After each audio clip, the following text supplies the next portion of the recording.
You don't have any of that anymore. So that all has to be created on every individual level. Now, if you come together, and if churches came together and formed like a smaller denomination, they would still have to do all of that work. So that's, the one church plan just allows churches to be where they are, and if they evolve, they don't have to make structural changes. And it's not that structural changes are bad. Again, this is a personal opinion. It's just, I think sometimes we spend way too much time talking about structure and not enough time talking about sharing the love of Jesus. And so, if we're going to spend all our time rearranging the deck chairs on the Titanic, we're still going to go down. So, those are some of the concerns I have about this. Speaking to that, if one of these plans is adopted, is approved, what would be the time frame to implement that? Okay, disciplinary changes, if they stay in line with what is currently in the discipline, disciplinary changes would take effect as of January 1st, 2020. Sorry about that. It's been a long season and a long week, okay? In there quite the way I'd like it to be. Yeah, January 1st of the next year. The General Conference could put some things off. The only one which is a very specific timeline is in the Traditionalist Plan, which would require voting by annual conferences before the end of 2019. So this whole process would have to really step up if that plan and that timeline. Remember, every time anything comes to General Conference, it is the property of the General Conference in terms of what they want to do with it. So they can adapt it, they can change it, they can adjust it. So if the Traditionalist Plan came in, was approved, they could say, yeah, we approved this plan, that's where we want to go, but we think it's too fast, so we can slow it down. Or any of the plans. They also have the authority to say, okay, we're going to adopt the one church plan, and it's going to take effect the day after General Conference ends. They have the ability to do that too. That would probably be challenging because we're dealing with a global church, and there's a bunch of stuff that would happen there. But generally, what I'm hearing and what is being stated and what I'm hearing is it wouldn't be before January 1st, 2020.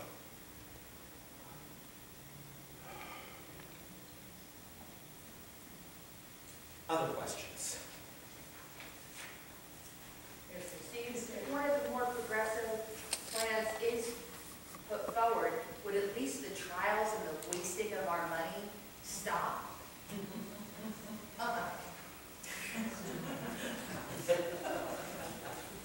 The trials around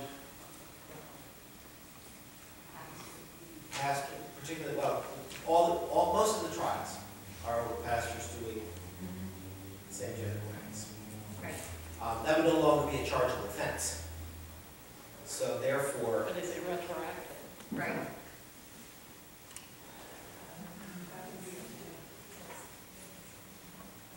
I don't know. That's not that. I don't remember seeing that addressed. If the thing is, if there's a current,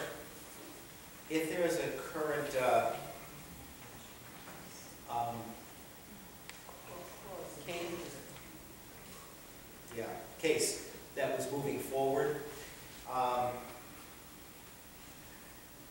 there could be a just resolution that would basically say the church is changing and we're not going to move forward. That's kind of the way it could be. Bishops would be able to kind of move it that way. To say that all church trials will end, not unless they change the book of discipline around all church trials ending. there are other, I said there are a whole lot of other things. You know, there are many things that come up in these that just raise all sorts of issues. With the traditionalist plan, why is it that the mandatory sentencing is only around issues dealing with full inclusion? Why is it not equally? Well, by the way, pastors, you're going to be surprised to hear this. Some of them are, and churches. Why is it we never bring anybody up on charges when the church doesn't pay its full share of ministries and the pastor is paid in full? The discipline requires that salary be paid at the same rate as shared ministries, not all shared ministries, but anything dealing with pensions, benefits, and salaries, which means the Episcopal fund, all sorts of things. Pastors aren't supposed to get paid at any higher percentage. So if the church pays 10%, that's what the pastor's supposed to receive. We never, I've been in ministry 41 years. I've never heard of that being enforced, or anybody filing a complaint against another pastor around that one. You know, we focus in, and what this does is it takes the focus and says, let's look at the church. Yeah, there are some egregious things that happen in the church. It's one of the sad things I found as being a district superintendent. Sometimes learn things that you wish you didn't know. But let's focus on what's really draining life out of the church, not what's giving life to the church. That's. What other questions do you have? See, I knew I wasn't going to be able to stay completely neutral on this. If you want to stay neutral, if you just shut out everything, you know, forget what it is, and just read what's here. That's neutral. I'm not going to do it. Yes? Are the congregants actually going to do this vote? If Who's going to be voting? Okay. That's the way of putting it. If the traditionalist or connectional conference plans get approved, By whom? if one of those plans gets approved by the general conference, then every annual conference will have to vote, and then every local church will have to vote in your church conference sessions, of which I will not be presiding. You dodged that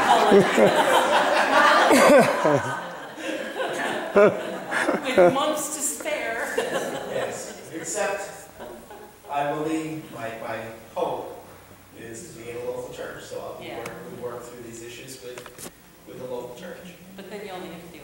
You're Yes. Other questions?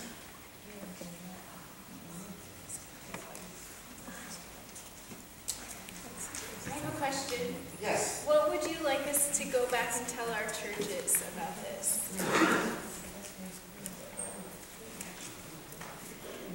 What would I like you to tell your churches?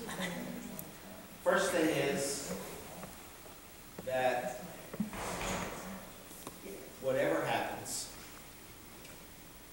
we have an opportunity to be the most powerful witness for our community that we can be. You know, I just shared with you that I've been a United Methodist pastor for 41 years now. It seems so hard since I'm only 54. If you can believe that, have I got a... So I'm not, I don't go too close to the cross for fear it falls in my head and knocks me out, okay? I'm not suspicious, but, you know. And, you know, I have this, what I would say is, you know, I love being United Methodist. That doesn't mean I always agree with being United Methodist. I love my wife too. I've been married to her longer than I've been serving as a pastor. I don't always agree with her, and nor she with me. You know, I mean, it's a two-way street. But I think what we have to start by saying is we have the work of Jesus Christ to do here. If we have to make decisions, we'll make those. To be too anxious about what those decisions could be and what the implications are, at this point, it's premature. we don't know what's going to happen, but we will have choices. If things don't, if it does not move where we would like it to move, we have choices. And we will faithfully look at that. I think we need to tell ourselves that God has a purpose for us being where we are. We've got 60 churches in the Skylands District alone. God's working in 60 different places in 60 different ways. So let's just trust that God's going to work, but we're going to have that opportunity. The one place that I think will leave us be the hardest is if the General Conference doesn't agree on anything. And if nothing's decided, what is in the discipline stays. That's the way it is. And that's about any issue. It's not just about this issue. If a proposal comes up and it's not to change the discipline, it's not changed, what the language is stays. So that kind of leaves us hanging again. And we've been hanging for 40 years on these conversations. So my prayer, and if we would pray for, I think to pray that the church will move forward. And if a decision comes down that we're not comfortable with, I've really thought about it. The traditional plan came through. This is my own personal thing. If they approve the traditionalist plan, for instance, I'm not sure I can stay in the United Methodist Church as the traditionalist church. And it has, I don't know what my future actions will be as a pastor. I'm getting close to the end of my ministry. But what I do know is I think that's the wrong way for us to be, getting tighter and tighter. What I see is that there are different ways of looking at what the denomination should be. And one is a very hierarchical, this is the law, we're going to hold everybody in compliance with that. One is more conciliatory,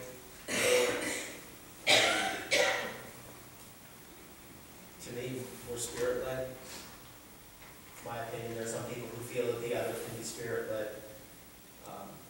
I've often said, even and that's trusts that the Spirit is going to work in you as it works in me. It will work in a local church, and the Spirit will work in many, many places if we allow it to work. That's the other caveat there. Because I really believe that the work of the church, the work of the Spirit in our communities and in our world is too important. And if we're going to get all hung up on too much structural stuff and reorganization and things that take us away from reaching in relationship to people, the Spirit's going to move on to somebody else. It's too important. They're going to say, God's going to call that, the executive committee together. And there will be the three of them, we call the Trinity, get together and say, let's just drop those Methodists. They don't know what they're doing. Let's find people who go to ahead. All right? I don't really think that they're having an executive committee. But I really think the Spirit's just going to find, it will break through. And we will have an opportunity to let the Spirit continue to break through us. So that's the kind of thing that I think we should be sharing. It's important, I think, to give people space who may not agree to state what they feel, to state fears. I mean, honestly, I look at all three of these plans, and even the simple plan, I've got some fear. I don't know what, we fear what we don't know. And so that's real. And I think to just give people space to say, hey, this is a little scary. This could be a seismic shift for who we are as a denomination. That's right. And to just say, hey, it's all right. We can't be trapped by our fears. Why am I preaching for a Saturday? Let's see. Anybody here? No, nobody's. Oh, yeah. I was gonna say you don't have to come to church tomorrow. Yes, I've already done this. No, not clergy. But I'm preaching twice tomorrow. There are people here who will hear me preach tomorrow. That's something different. So I don't give you permission to not come. But everybody else. How many people do we send to general conference? We have 4 clergy and 4 lay delegates. And that's based on population? That's based on the size of the conference. There's a formula for that. Plus, we'll also send at least 1 reserve, so that at any time, we always have 8 voices and voting members on the floor. They get elected the next. They were, our current delegation was elected in 2015 in preparation for the 2016 conference. We will be electing delegates in 2019. In other words, this May, we will be electing delegates for 2020's general conference. So who goes to the special conference? The ones who were elected The in ones who were elected 2016? in 2016. For the life of me, I don't remember all of them. I didn't look it up.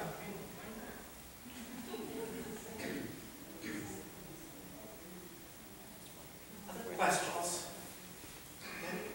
I didn't understand what you said about the United States can make a decision, perhaps, for one of these 3. But what's the effect of the other conferences like in Africa? Maybe? Okay, whatever plan gets voted on has to be voted on by the general conference, which includes delegates from around the world.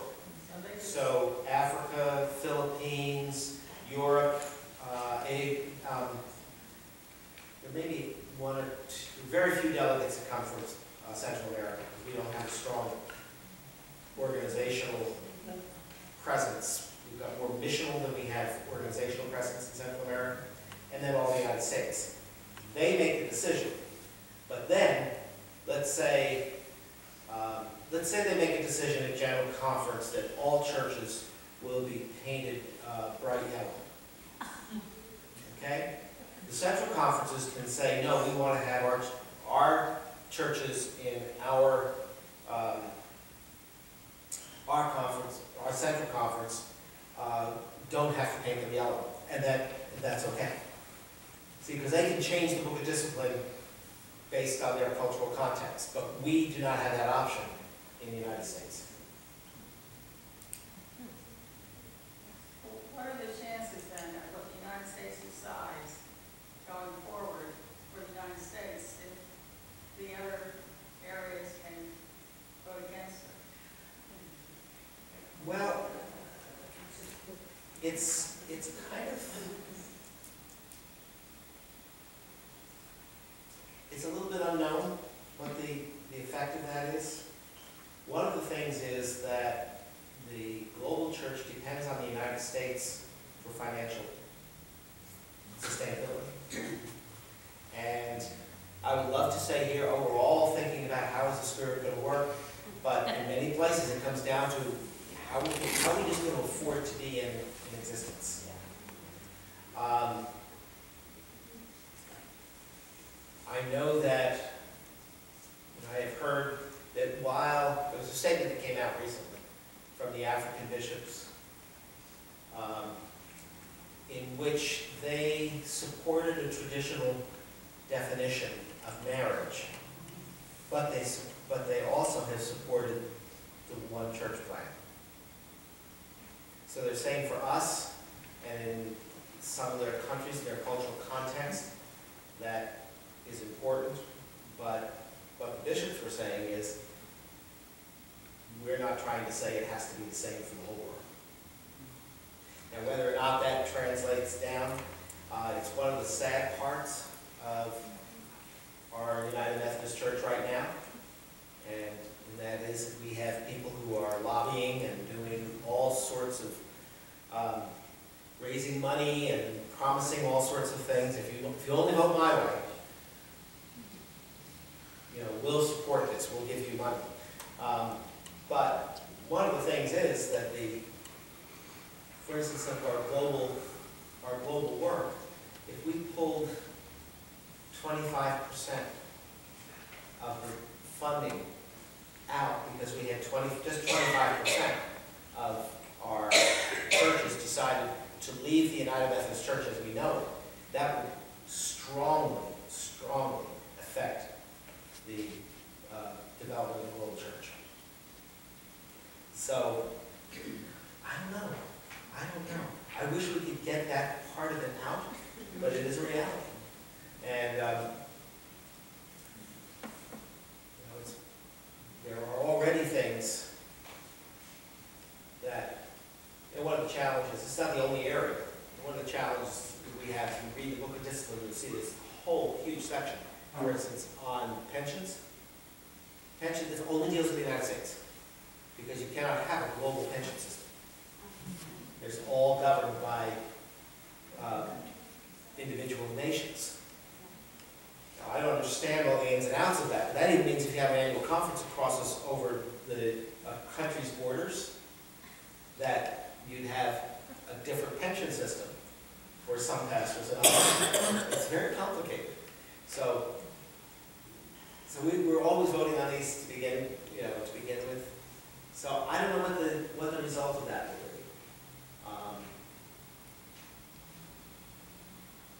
But our hope is that the leadership of the Council of Bishops will need something.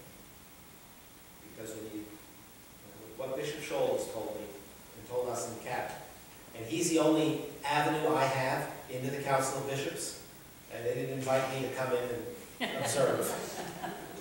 Nobody's asked me to be a bishop, and I wouldn't say yes to even thinking about that. But what he has told us is that there was overwhelming support for the one church plan that allows us, and that's global support. So,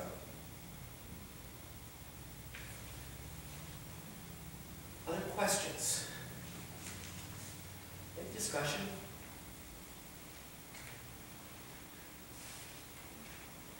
One of the things that I wrestle with is the fact that we need the church to grow, we need to bring young people in the church, and we've lost a generation, etc. The young people have a much broader view towards this subject than the older people that are dying off. So, if we make a decision that I don't like because it's not going to make changes, then is there any hope of readdressing it in the future? Or will we ever get these young people in our Methodist church if we make that decision to keep what we have?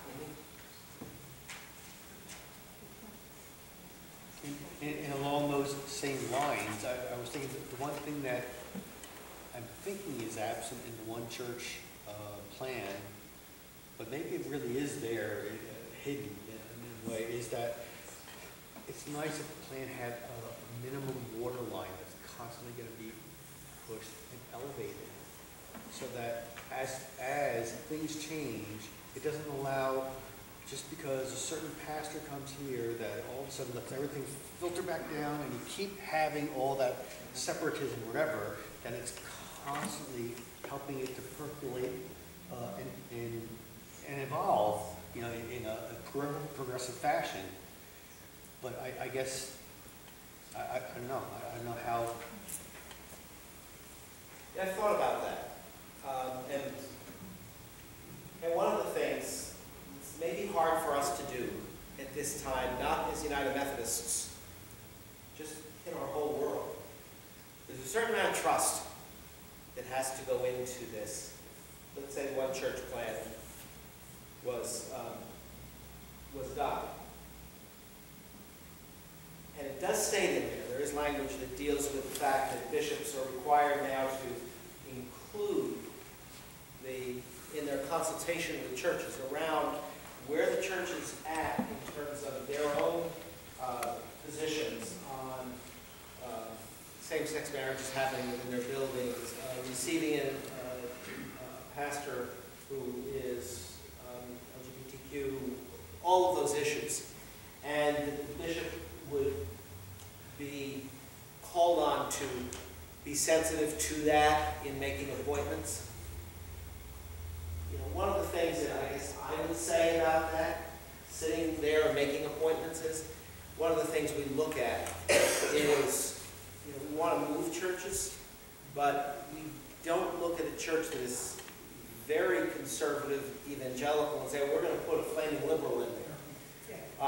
We're already doing it. Because, and, you know, as much as we wrestle sometimes, while we've been ordaining women for over 50 years, there are certain places where we look and say, should we do that?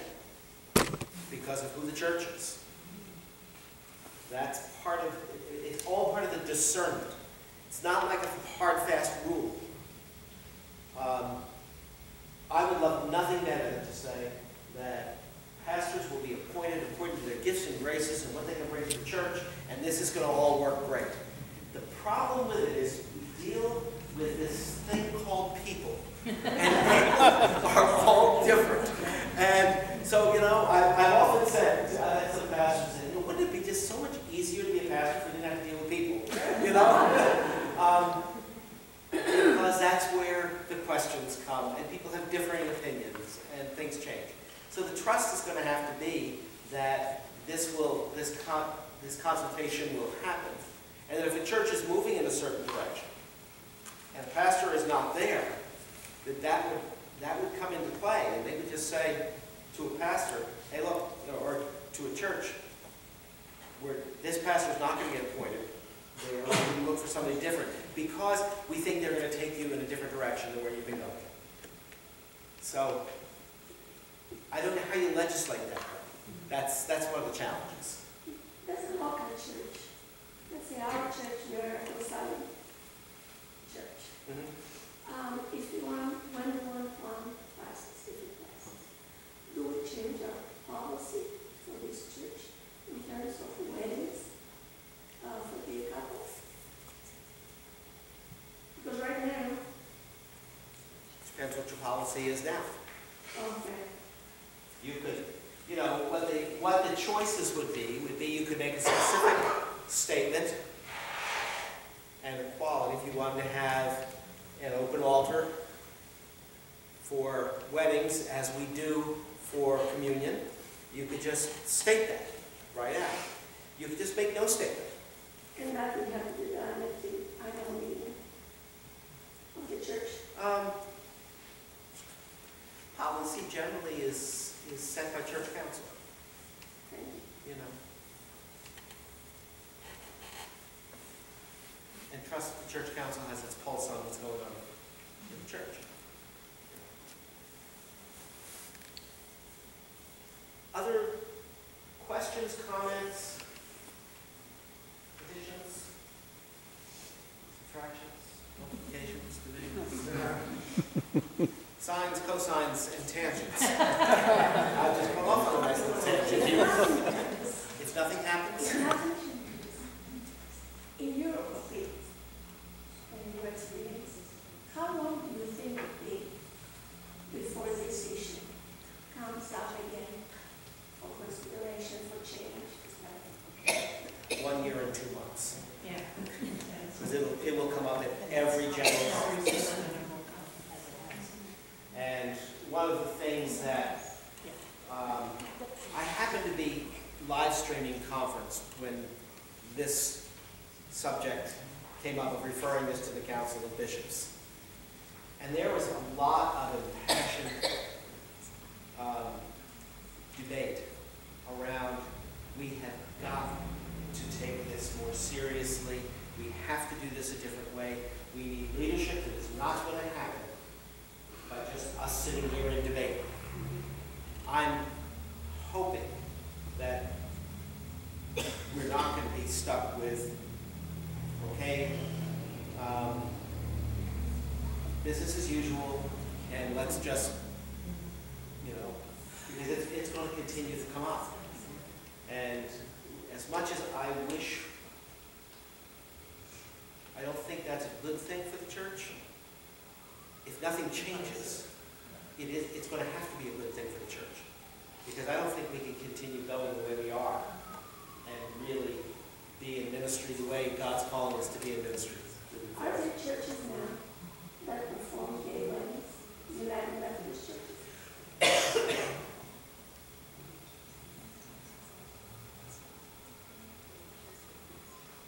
I don't know officially.